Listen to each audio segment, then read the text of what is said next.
Good day, ladies and gentlemen, and I certainly hope you're having a wonderful day. Now look, I've given a lot of thought to making this video here and what I'm going to say and how I'm going to say it and what kind of an attitude I'm going to project and whatnot have you, but I've decided that the best thing I can do, ladies and gentlemen, is keep this on the light side, okay? And I've got my reasons, I'll explain to you why. Okay, first of all, I'm a Vietnam veteran, and I'm not one of these fake wannabe stolen valor kind of things that you see on YouTube. Just type in stolen valor and look at what these returning veterans are doing. They're catching a lot of these guys dressed up in uniforms and pretending like they're veterans, etc., etc., okay? Well, let me make one thing perfectly clear. I'm definitely not one of those. My unit that I served in Vietnam is on the internet. Right here, if you can possibly see this, www.foodlom.com. And there's all at the bottom of that splash page, landing page, opening page, there's a link that says roster. You want to hit that and then go A through F. Find the section that says A through F, and what it is, you'll find my name, James Born, James R. And the dates with an S that I served, my email address, which is wrong, because at the time I gave my information, I had a different email address, and I don't plan on correcting it because I don't want a bunch of hate, okay? And it also states where I live, which is Livingston, Montana. So I wanted to get that squared around right off the get-go. Okay. Now let me tell you a little bit about what I did. I was a signal corpsman. I was not in the infantry. I was not a Rambo. I was not a LURPS team. I wasn't in direct combat. We were always in a defensive situation, not offensive. There's two types of combat, defensive and offensive, because our outfit, what Phu Long Vietnam did, it was the main biggest signal facility in Vietnam. We had not only the biggest Mars radio set up there, but we also could communicate with two Autobahn satellites. Autobahn was the name of a German scientist that developed those satellites. We had two of them. The military had two of them circling the globe. That is why that's what my job was dealing with those Autobahn satellites, making sure that communications got through from whoever to whoever. You're looking at a guy here whose voice has been in the Pentagon, my voice has been in the White House, my voice has been on several major naval ships, my voice has been stateside here in the United States, has been to many Air Force bases and Air Force bases in Europe, and my voice has literally been all over the world. Now, at the time, we could not do satellite we couldn't navigate, if you will, satellite technology. I know, bad choice of words, like they do now, because you had to be stationary. They didn't have mobile, we weren't able to be mobile and talk to satellites at the same time. That's all changed. We had to be at a fixed point on the earth. And in my case, it was Phu Long, Vietnam. In other words, what I'm sitting here telling you today, ladies and gentlemen, is I saved lives in Vietnam. I did not kill people. There is no glory in killing another human being. I've heard Jesse Ventura say that. There's really no glory in all of that, because that's one of the main things I hated when I got back from Vietnam, was people running up to me and going, oh, Jim, how many dinks did you kill over in Vietnam? How many VC did you kill over there? That wasn't my job. Yes, I was armed to the teeth. I had an M16 and M60, which is a a belt-fed, fully automatic 308, etc., etc., and I had to pull my fair share of duty, and I mixed it up a few times, and as a matter of fact, I stopped a bunch of zappers in our wire one time, saved our whole dang unit. But that's a story from a different day. Okay, before I continue, let me do this. It's bugging the crap out of me. Everybody that served in Vietnam had a patch of some kind, their unit patch, their unit designation. Here is mine, right here. Take a good hard look at that. It's a one-of-a-kind patch. There's not very many of them around.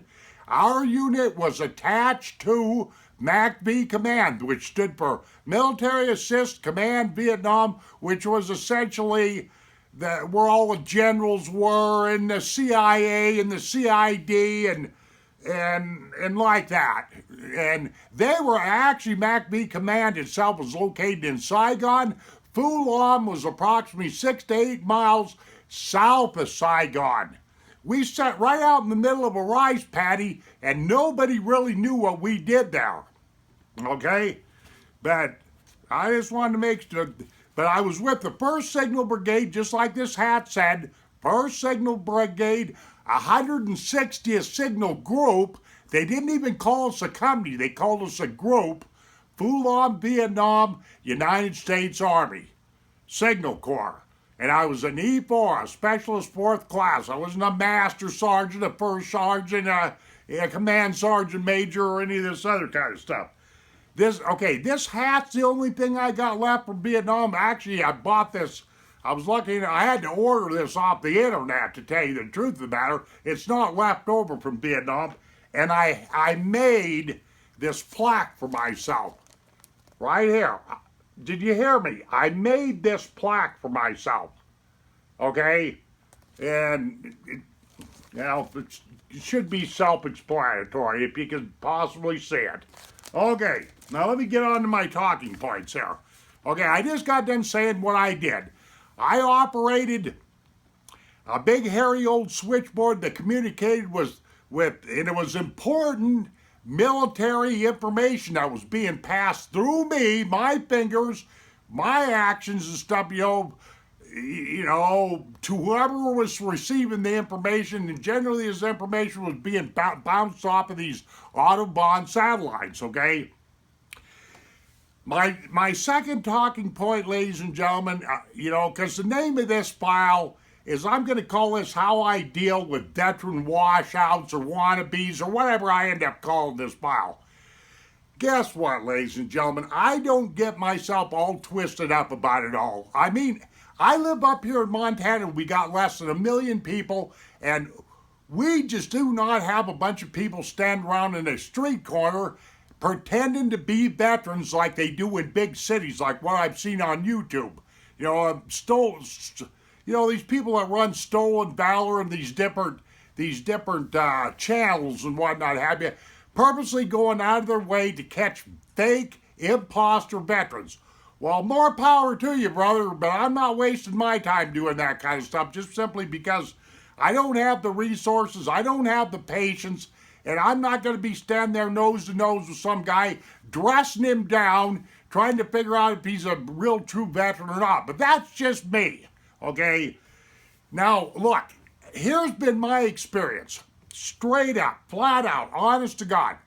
I have had people come up to me. In fact, I had a VA doctor come up to me and tell me this, a doctor, an MD. He said, Jim, I got to apologize to you.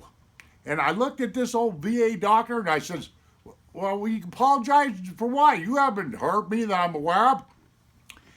And he said, back in fact, I'm 65 years old, and this doctor's 64, is almost my same age, and he told me when the Vietnam War was going on, he was pretty sure that he was going to get drafted, but he jumped into college to avoid the draft. He admitted it to me. He was honest about it. And he really didn't even know he wanted to become a doctor. After he was in college for a few years, he figured that out.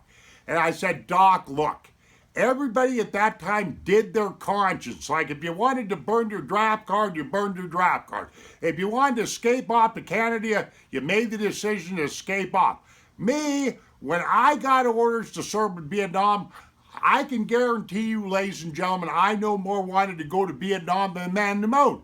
I'd been watching Dan Rather and Walter Cronkite and all these buzzards for 3 or 4 years on TV, and I can remember sitting around my mom's dinner table there in Polson, Montana. I think I was a junior in high school, and I can remember announcing to the family, I was, boy, I hope the hell I never go there. Well, that's exactly where I ended up going.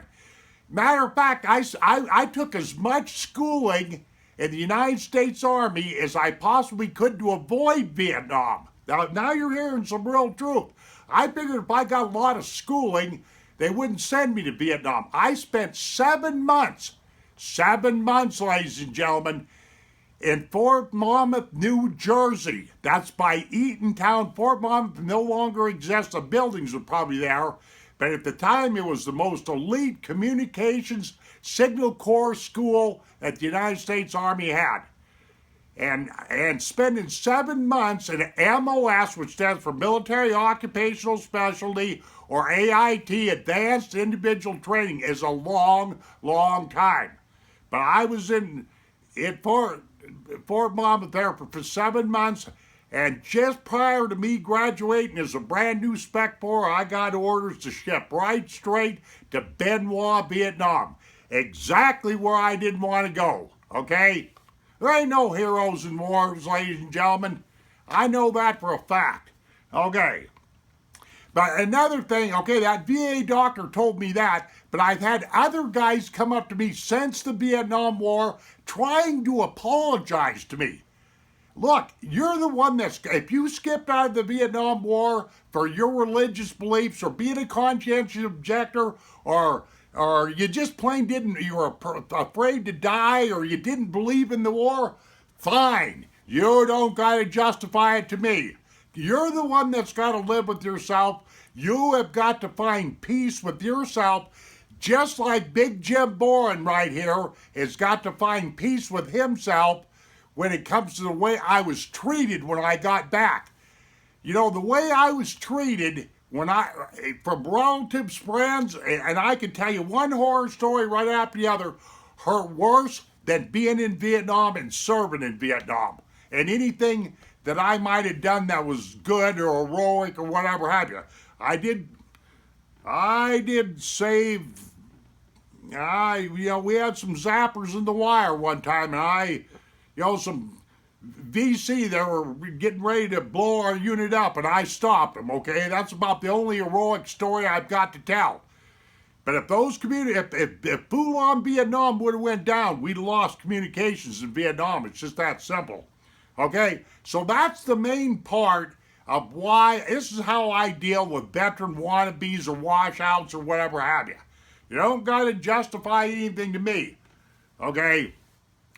And it's just like, I kind of follow Jesse Ventura, I know, but I don't believe in everything that Jesse believes. I got a lot of respect for the man. I certainly don't hate him, but I share some of his same views in a lot of respects. I heard him say that war is basically a product of politicians' failure, and that's exactly what Vietnam was.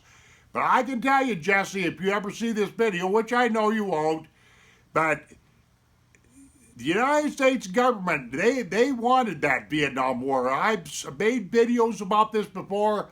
You know, there were several things that they were after that they never did get. There was reasons behind the scenes. There was reasons behind the scenes that the American people will never know about, and I don't want to get into it, okay? And you take like me right now.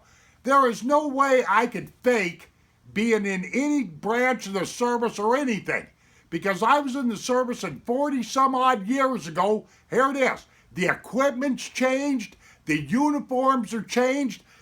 They got brown, scuffed up looking boots now instead of shiny black boots like what we used to have. And like the patches on the uniform are peel off now, or those peel off Velcro patches.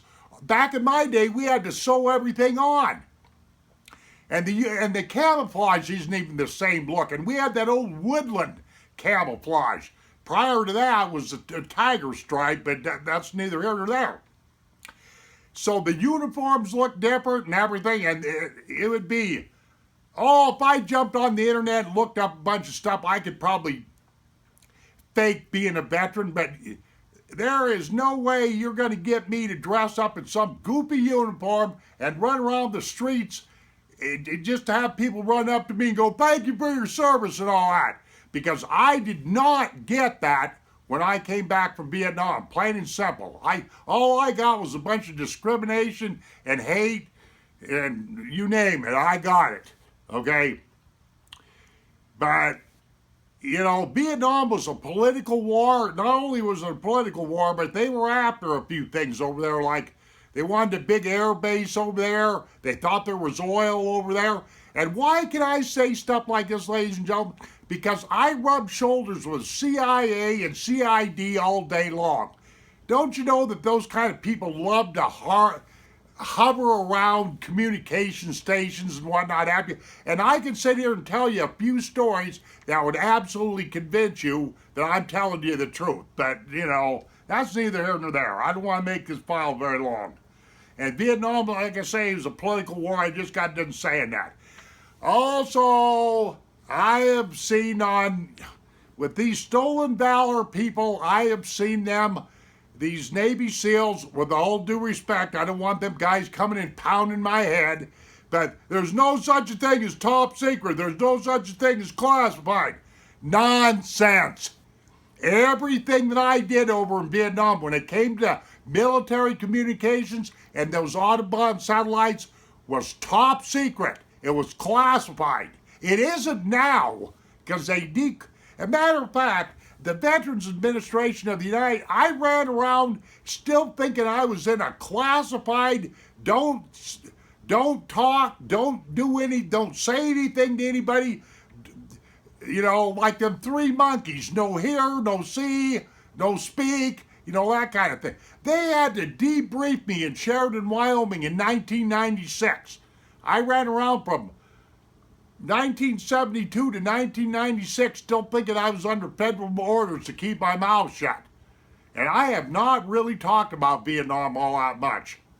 I really haven't. My family's urged me to write a book, but I'm not going to, because in one form or the other, ladies and gentlemen, it's all out there, you know, in one form or other. You know, so I wanted to make sure that there is. I was in a classified situation, but not classified enough for me where I can't talk about it now or whatever have you. But, you know, it was really kind of funny because after I ETS, that's the elapsed time of service, by the time I got out of the service, I could have probably told people all kinds of stuff, but I just kind of withdrew inside myself like a lot of us Vietnam veterans did and never really even talked about what I did over there. Yeah, my job, looking back on it now, was deathly important, because if you don't have proper communications and military maneuvers, men die. It's that simple. And there isn't a Navy SEAL, there isn't a U.S. Army Ranger, there isn't a Delta personnel that would argue with me on that. I saved lives when I was in Vietnam. I was no Rambo. Okay. In other words, what I'm trying to say is I'm no war hero. You know, and I'm going to make this last statement and I'm going to end this file. There is no way all of these wars that are being made, you know, even the Vietnam War, are made by politicians. You know, they're made by people that don't even know what combat's like. They don't know the heartache of Vietnam, or not just Vietnam, but, you know, wars in general. They have no idea what it's like to lose somebody, see people with missing arms and legs and all shot up and all that nasty stuff. All the blood and gore that can come along with war. My answer to it all is to take all these heathens, all of these sons of bitches that are power hungry, and throw them in a gym, a great big gymnasium, and lock that door, and 2 or 3 days later let them out and the best man win. And everybody else that's on the face of this planet can live in peace. because there is a lot of people in foreign countries, here in the United States, wherever have you, that want one thing and one thing only, and that's to live their lives in peace and tranquility. Can you agree with me on this? I know this to be an absolute fact, but the governments like to take young men and women and turn them into killing monsters. And then when the party's all over with, turn them out into regular society, pat them on the head and say, oh, everything's all right with you. When they don't know the trauma that people have suffered, one way or the other. But anyway, the last statement I want to say, the only way that of course, I'm 65 years old, I'm too old to pack off the war anyway. But right now, the only way that I would ever go back to war for the United States of America is if our homeland was being attacked. You understand what I mean? But to pack up and have to go over to the Middle East or go over to China or go over to Russia, or no way. No way in hell. Because chances are that war is unjustifiable, just like the Vietnam War was really not a justified war. As far as I was concerned, as far as what I seen, and I seen a lot when I was over there. I knew a lot because of working with communications on those Audubon satellites. I knew a lot more than this video will ever bring out. But like I say, in closing, if you really want to check out what I did, just go to this URL right there, www.fulom.com. And I am listed under, roster section A through F. But that's all I've got to say. This makes me feel a lot better saying this. And this is going to be the last video that I ever make about Vietnam or the war or I made a couple of videos, and I made a video not too long back on how to win a VA claim, which I don't get very many subscribers to my channel just because, I'm a boring old guy and I'm not really after a lot of subscribers. By the way, I do thank you folks that have subscribed. I make videos that I want to make. I try not to make fake videos, and I try to speak from the heart, and I try to be honest, and I make videos to my liking, and if you like them, fine, and if you don't, that's fine too. Thank you very much, ladies and gentlemen. Walk in peace, and we shall see you on down the trail.